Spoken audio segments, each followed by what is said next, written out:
Educator চ্যানেলে আমি তোমাদেরকে ওয়েলকাম জানাচ্ছি।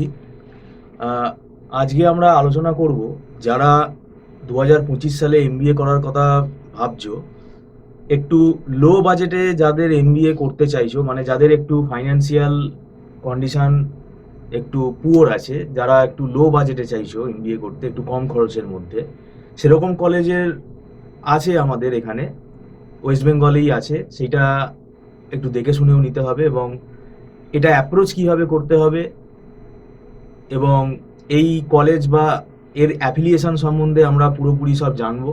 এর জন্য আমাদের এখানে উপস্থিত আছেন মিস্টার সৌভিক দত্ত, আপনাকে ওয়েলকাম জানাচ্ছি। নমস্কার। হ্যাঁ। লো বাজেটে অনেকে এমবিএ করতে চায়, তার হুম, জন্য ওয়েস্ট বেঙ্গলের মধ্যে কি কোনো স্কোপ আছে? অবশ্যই আছে। দেখুন, সব থেকে বড় কথা হচ্ছে যারা ম্যাকআউট থেকে, মানে দেখুন, সবাই তো আর গভর্নমেন্ট ইউনিভার্সিটিতে চান্স পাবে না। সিইউ সিট মাত্র 30টা, তার ভেতরেও এসসি এসটি ওবিসি আছে। জেনারেল ক্যান্ডিডেটের সিট আর কটা থাকবে? ম্যাক্সিমাম 23-24টা হবে, খুব বেশি হলে। তো এরকম কল্যাণীতেও আছে, বার্ডওয়ানেও এরকম এসসি এসটি ওবিসি গভর্নমেন্ট ইউনিভার্সিটিগুলো সিটের সংখ্যা কমই থাকবে।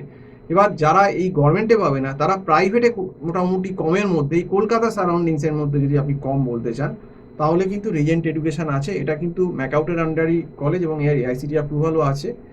এবং এটা স্বামী বিবেকানন্দ গ্রুপের কলেজ, এদের ব্যারাকপুরের কলেজটির অবস্থান। এবং এই কলেজটার মোটামুটি এখনো অব্দি ফিস আমাদের কাছে যা খবর আছে 3 লাখের মধ্যেই আছে। মানে অন্য ম্যাকআউটের যে কলেজগুলো তার থেকে ফিস অনেকটাই কম, কারণ কলকাতায় ম্যাক্সিমাম আপনি যদি অন্য কলেজে যান, টেকনো বলুন, হেরিটেজ বলুন, বা অন্য যে ব্র্যান্ডেড কলেজগুলো, ভারতীয় বিদ্যাভবন বলুন, বা যেগুলো আছে আর কি ম্যাকআউটের আন্ডারে স্টিল এখনো, সেগুলোর ফিস কিন্তু অনেক হাই, সব 5-এর তো ওপর বটেই। তো সেক্ষেত্রে রিজেন্ট এডুকেশন কিন্তু এই বছর আমার কাছে যা খবর আছে এখনও আন্ডার 3 লাখ আছে। এবং এই কলেজে তো ম্যাট দিয়ে আপনি অ্যাডমিশন নিতে পারেন, এবং অলরেডি অ্যাডমিশন স্টার্ট হয়ে গেছে। যারা এই মার্চের ম্যাটটা দিয়েছেন তারা মার্চের ম্যাট দিয়ে অ্যাডমিশন নিতে পারেন, এবং যারা দেননি তাদের অন্তত সামনে যে মে জুনের ম্যাটটা হবে সেটা অবশ্যই আপনারা দেবেন, এটাই আমি বলবো। তো এইটাই বলার জন্য আজকে আমরা ভিডিওটা করছি। এবং যদি মনে হয় যে কোনো রকম সাহায্য লাগবে, যদি আমরা কোনো রকম, আগেই বলছি, কোনো দালালের তো এখানে কোনো দালালি বা এসব করার কোনো ব্যাপার আমাদের এখানে নেই, কারণ আমরা সত্যি কথা বলতে টিচার। এবার যাদের সত্যিকারের অর্থনৈতিক অবস্থা খারাপ আছে, তারা যদি কেউ অ্যাডমিশন নিতে চান, কলেজে বোধহয় একটা আপনার লোনেরও বোধহয়, আপনার এডুকেশন যে লোনগুলো যেগুলো হচ্ছে স্টুডেন্ট ক্রেডিট কার্ড দিয়ে, সেগুলো দিয়েও বোধহয় কলেজগুলো লোন, সমস্ত কলেজই করাচ্ছে। সেই লোনেরও কথাটা কলেজের সঙ্গেই কথা বলতে হবে, কী প্রসেস আছে। তো একটা সিট বুকিংয়ের টাকা দিয়ে আপনি ডেফিনেটলি এই কলেজে সিট আপনি বুক করতে পারেন। বুক করে আপনি যদি লোন করতে হয়, আগে থেকে লোনের ব্যবস্থা, লোনের কাগজপত্র কলেজ দিয়ে দিলে সেটা আপনাকে লোনের অ্যাপ্লাই করতে হবে। আর যারা ক্যাশ টাকা দিয়ে পড়তে চান, তাদের ওই সেমিস্টার ফিস দিতে হবে। সেটা তো যারা, যিনি এইচওডি আছেন বা যারা ডিপার্টমেন্টে আছেন, তারা আপনাদের বলবে। তবে সব মিলে মোটামুটি ফিস 3 লাখের নিচেই আছে। একদম এক্স্যাক্টটা বলতে পারছি না, মেবি হয়তো 2,90,000 বা এরকম হয়তো সামথিং যাচ্ছে, এটা বলতে পারি যা খবর আছে আমাদের কাছে। আর যদি অ্যাডমিশন করাতে চান বা অ্যাডমিশন মনে হয়, আমার যে নাম্বারটা দেখতে চাই, মানে অ্যাডমিশনে হেল্প চান, তাহলে আমার যে নাম্বারটা দেখতে পাচ্ছেন 9831044518, এই নাম্বারে কল করে কথা বলতে পারে।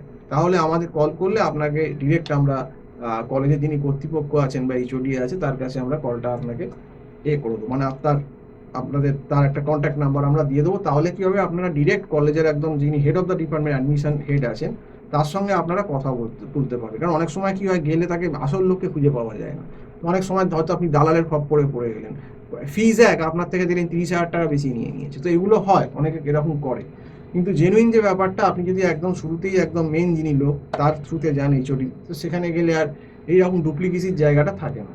তো আমরা সাহায্য করার জন্যই আজকে এই ভিডিওটা করেছি। কোনো রকম কোনো আমাদের উদ্দেশ্যও নেই কোনো কিছু নেওয়ার বা কোনো কিছু, অনেকে ভাবে যে কনসালটেন্সি করে এই টাকা নিয়ে নিল, এসব ব্যাপারও আমাদের মধ্যে নেই। আমরা চাই যে স্টুডেন্টের সুবিধে হোক, আর সেই যাতে জেনুইন সুবিধে পায়, সেই জন্য। কারণ আমি আগের বছরও স্টুডেন্ট পাঠিয়েছিলাম, এবং আমার স্টুডেন্ট নিজেরাই গেছিল, এবং তারা স্যারের সঙ্গে কথা বলিনি, এইচওডি স্যার আছে, অ্যাডমিশন নিয়েছে, এবং এইচওডি স্যারও যতটা পেরেছেন তাদের হেল্প করেছেন, এটাই বলবো। তো যদি কোনো রকম কোনো কোয়ারি থাকে এই রিজেন্ট এডুকেশনের ব্যাপারে, আপনি যে আমাদের যে ফোন নাম্বারটা আছে 9831044518, এই নাম্বারে কল করে কথা বলবেন। আর এইটা আমি বলছি 2025-এর অ্যাডমিশনের ব্যাপারটা এখন অলরেডি কলেজে চালু হয়ে গেছে। তবে ম্যাট স্কোর ম্যান্ডেটারি, ম্যাট কিন্তু লাগবে, এটাই আপনাকে বলে দিলাম। আর যদি পরে কারা যেই ম্যাট দেয়, যেই নয় ম্যাটের স্কোর, নয় যেই ম্যাটের স্কোর, কিন্তু যেই ম্যাটের স্কোর ম্যান্ডেটারি। তো আজকে এই অবধি বলেই শেষ করছি। সম্পূর্ণ ভিডিওটা দেখার জন্য অসংখ্য ধন্যবাদ। নমস্কার।